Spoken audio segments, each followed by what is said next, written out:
Hello, I'm Lisa, and this is History's Hodgepodge. And today, for our first episode, we're going to be talking about the Frederick Lewis Allen book, Only Yesterday, An Informal History of the 1920s. This is a fantastic book. It's hard to even call it a history book, even though, it was about that. It was more of a look of popular history, along with various important events in the 1920s. Frederick Lewis Allen, he was a magazine writer for Harper's, Century, and Atlantic Monthly, so he knew how to create an entertaining and engaging book. I like it because of another reason. The year it was written and published was 1931. He lived through the 1920s, and it felt like only yesterday when these things were happening. And there was a lot happening. The 1920s were a major decade for America. There were changes in women's fashion that we know about. Skirt hemlines kept going up, changes in technology.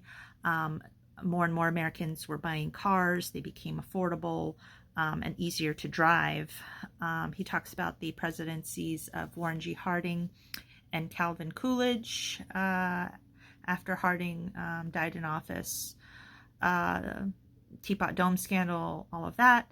Then the popular history is where a lot of the entertaining parts of the book are. So my favorite chapter is the Ballyhoo years. Ballyhoo, had to look this up, it means hullabaloo.